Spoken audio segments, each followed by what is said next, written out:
The way that I got involved with sports was just that running seemed to come naturally. At the end of the school year, we'd always have a track and field day, which I just waited for because that was my big day of the whole year.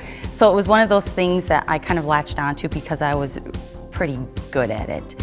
And then unlike today where kids start sports so early, I didn't start running till I was in high school. I chose UW-Stevens Point was because as I was growing up, I was in athletics, and it was one of those things before the internet that if you were involved in a sport the next day, I would run to the gas station, get the newspaper, and look for my name. But to get to that name, I had to go through the first page of the sports section, which was always UW-SP Athletics. And I grew up thinking, I want to be one of those people that's on that front page of the sports. And that's one of the reasons I chose it. Some of my favorite UW-SP memories would definitely be track practice. Most people don't like practice, but to me that was the time that I could go and run fast and not be really nervous because it wasn't a huge race. And then on the flip side, I did really like the indoor national meets because they're really intense. Unlike outdoor where everyone's kind of spread out, indoor everyone's right next to the track. You can see people in the bleachers almost to the ceiling, it seemed like. So it was just a really intense experience that I enjoyed. The event that was probably my best event was the 800. And I ended up going to the 800 after starting as a sprinter with the 1, 200, and then 400. So the 800 is where I ended up. So I was able to bring some of those 100 type things to the 800 with a sprint. And yet I also ran distance. I ran cross country too. So that was definitely an event that met in the middle for me. There's actually two things that always jump immediately to my mind.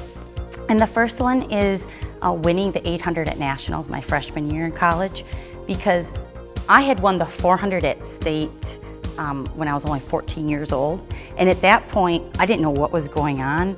Unlike kids who start now, like my daughter's 8 and she's already been in track meets all over the state. I had no idea about regional, sectionals, and to me state, I didn't even understand what was going on there. But by the time I was a freshman in college, I definitely knew what a national championship meant, and I wanted that badly.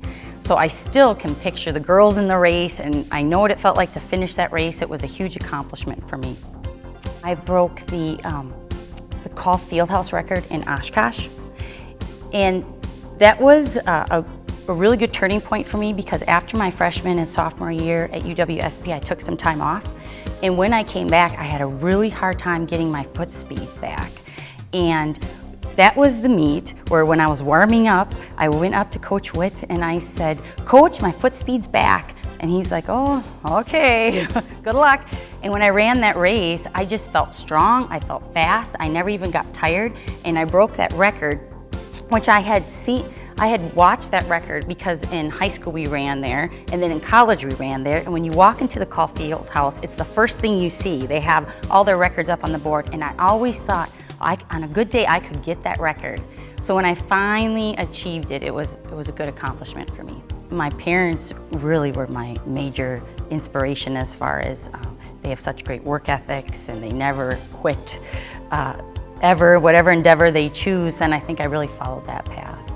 Being inducted into the Hall of Fame is really a neat feeling right now because being quite a few years out, I can really look back and appreciate the times that I had with it, the people I met, and the fact that in my occupation, which is teaching, that I can talk to my students about the experiences that I've had, and even though it's a shocker to them that I actually was fast in my day, I think that I can influence them in a good way